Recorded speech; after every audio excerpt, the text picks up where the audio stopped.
नमस्कार मित्रों, आपका एक बार फिर से S2 एडवाइजर पर स्वागत है। ग्रहों का हमारे जीवन के साथ बहुत गहरा संबंध है। ग्रह पृथ्वी से करोड़ों किलोमीटर ऊपर परिभ्रमण करते हैं, लेकिन फिर भी वो हमारे जीवन में, हमारे जीवन की शुरुआत में या फिर हमारे जीवन के विविध जो क्रियाकलाप हैं उनमें बहुत महत्वपूर्ण भूमिका निभाते हैं।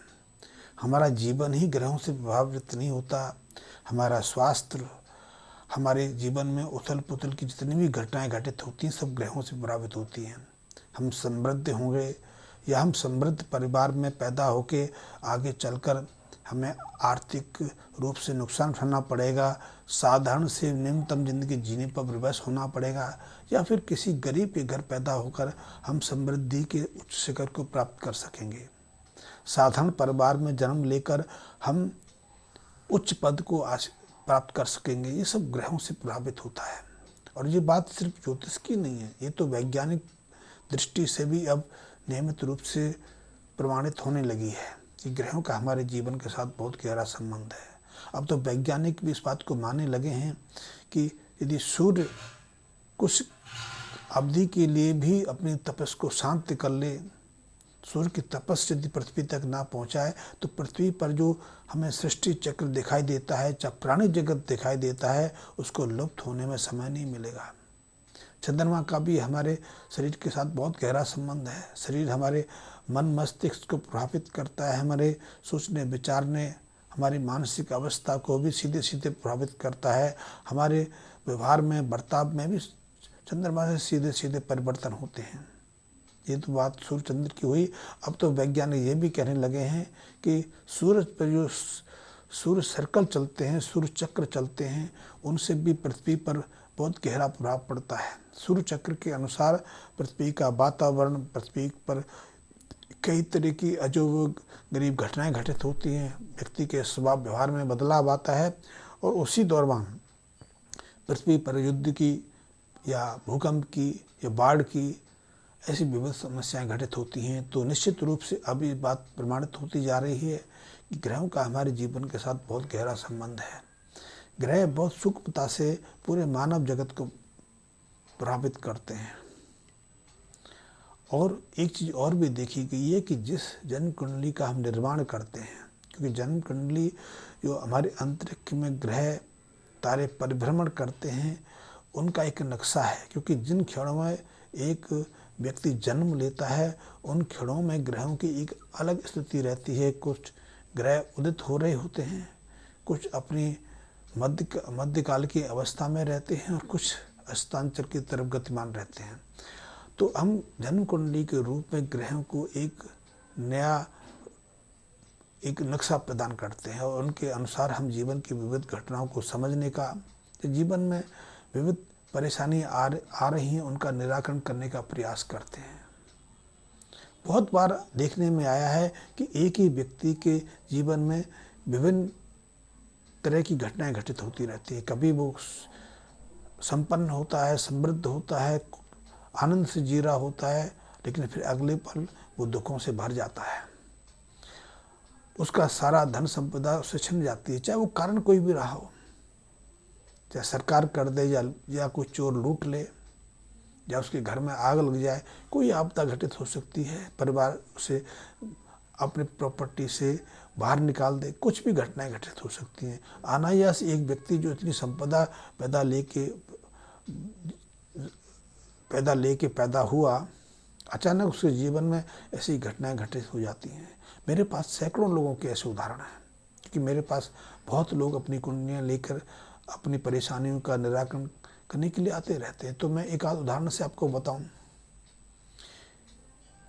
और वो उदाहरण समझकर शायद आप इस बात को बहुत गहराई से समझ पाएंगे। मेरे पास एक राज्य के प्रिंसिपल सेक्रेटरी, समझ सकते हो कि प्रिंसिपल सेक्रेटरी कितनी उच्च पदवी है। एक तरह से देखा जाए कि राज्य की पूरी शासन व्यवस्था उनके हाथ में रहती है। राज्य के हजारों बड़े बड़े अधिकारी उनकी दिशा पर, उनकी एक दृष्टि पर कुछ भी करने को आतुर हो जाते हैं। पुलिस व्यवस्था को वो देखते हैं, शासन व्यवस्था को वो देखते हैं, सब व्यवस्थाओं को ये प्रिंसिपल सेक्रेटरी जैसे स्तर के अधिकारी ही देखते हैं। और जब वो वो अधिकारी अपने ऑफिस में रहते थे या फिर अपनी गाड़ी में बैठ जाते थे, तो सिक्योरिटी गार्ड, उनके उनके जो पर्सनल एडवाइज़र थे, ड्राइवर, आप समझ सकते हो उनका कितना रुतबा हुआ। ऑफिस में सैकड़ों अधिकारी उनके आगमन पर तत्क्षण उनको सलूट देते थे। उनके एक इशारे पर बहुत कुछ घटित हो जाता था, लेकिन वही अधिकारी घर में आके बहुत परेशान होते थे, कष्ट रहते हैं।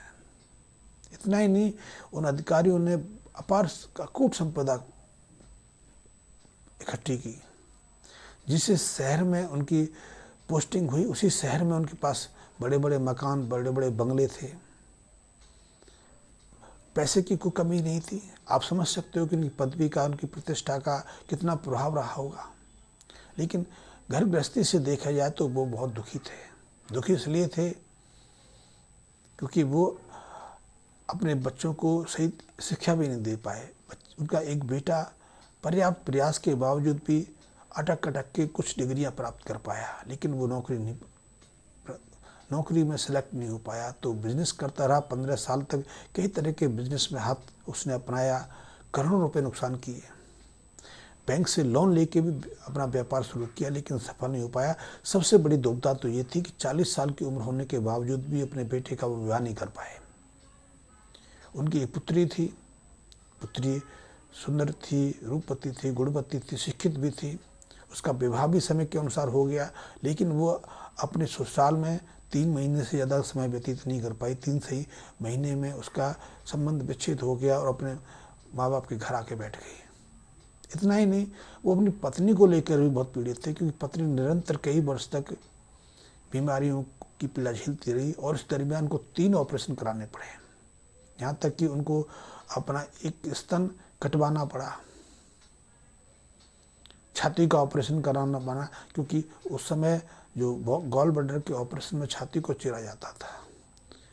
उन्हें यूट्रस का भी ऑपरेशन कराना पड़ा, फिर भी वो पूरी तरह स्वस्थ नहीं हो पाई। आप समझ सकते हो कि एक तरफ उनके ग्रहों ने उनको कितनी बड़ी पदवी प्रदान कर दी, कितनी बड़ी प्रतिष्ठा और शक्ति दी थी। दूसरी तरफ गृहस्थ से वो इतने व्याकुल थे, सब कुछ होने के बावजूद भी उनको पल पल की शांति नहीं थी, क्योंकि उनकी जो जन्म कुंडली में, कर्क लग्नी जन्म कुंडली में लग्न भाव में सूर्य,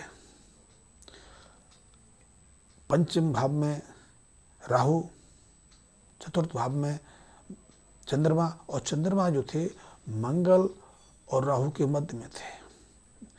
11वें भाव में केतु शनि के साथ व्यवस्थित थे, सूर्य शुक्र के साथ में थे। पंचम भाव का राहु सूर्य को ग्रहण योग लगा देता है। इससे संतान तो प्राप्त होती है, व्यक्ति की बौद्धिक चातुर्य भी शीर्ष पर होती है, लेकिन बच्चे के कारण वो परेशान रहते हैं। और ऐसे में 42 साल की उम्र तक तो उन्हें बच्चों को लेकर कई तरह की यातनाएं झेलनी पड़ती हैं। बच्चे को देख देख कर वो उनके आंखों आंसू टपकते हैं, और यही इनके साथ हुआ। राहु पंचम स्थान पर सूर्य को ग्रहण योग लगा देता है और बहुत दुख देता है। स्वयं राहु स्वयं सूर्य लग्न भाव में बैठकर शुक्र के साथ में गृहस्थ जीवन को त्रस्त कर देते हैं। गृहस्थ जीवन का सुख पूरी तरह से नहीं मिल पाता। खैर, विवेचना आगे बढ़े, मैं विवेचना में आपको बोर नहीं करना चाहता, लेकिन इन महान भाष्य की समस्या का निराकरण लाल किताब से हुआ, लेकिन उस समय जाके हुआ जब जीवन उनका ढलान पे था। रिटायरमेंट से 1.5 साल पहले उन्होंने कुछ लाल किताब संबंधी उपाय किए, उसे जीवन में कई राहत मिली। पुत्र का विवाह भी हुआ, पुत्री का भी दूसरा विवाह हुआ, पत्नी के स्वास्थ्य में सुधार आया, और वो भी रिटायरमेंट के बाद सुकून की जिंदगी जीने के लिए पहाड़ों में घर बना के बैठ गए। लाल किताब संबंधी उपायों में सबसे पहले उन्हें राहु के ग्रहण काल से बचाने के लिए उनको ग्रहण के दौरान, सूर्य ग्रहण के दौरान 7 मुट्ठी बादाम और 7 नारियल लेके जल प्रभावित करने के लिए या किसी गरीब को देने के लिए कहा गया। ये उपाय बहुत सटीक साबित हुआ। उनके जीवन की कई जो कटुताएं थी, क्योंकि उससे पहले उन्होंने बहुत कुछ कराया, वो एक भारी भरकम माणिक अपनी उंगली में पहनते थे जिसकी कीमत लाखों में थी। माणिक ने धन संपदा तो दी लेकिन गृहस्थ जीवन नहीं दिया। गृहस्थ जीवन से, पारिवारिक जीवन से बहुत दुखी रहे। लेकिन ग्रहण काल में एक साधारण सा प्रयोग जो राहु की शांति करता है और सूर्य को राहु के ग्रहण काल से मुक्त करता है, करने के लिए कहा गया, उससे उन्हें बहुत लाभ हुआ। उसके अलावा 27 दिन तक लगातार उनको एक जो तांबे का सिक्का लेकर हर रात उसको कोयले की आग पे जला के प्रातःकाल, जैसे ही कि प्रातःकाल दिन निकलना शुरू होता है, उस तांबे के सिक्के को या तो जल प्रभावित करना पड़ता है या जंगल में फेंकना पड़ता है। और ये कार्य करने के लिए उनको 27 दिन निरंतर कहा गया। इस उपाय से भी उनको बहुत लाभ हुआ, उनको मानसिक संतुष्टि बहुत मिली। इसके अलावा 43 दिन तक लगातार जो गुड़ की रेवड़ियाँ होती हैं उनको जल प्रभावित करने के लिए कहा गया।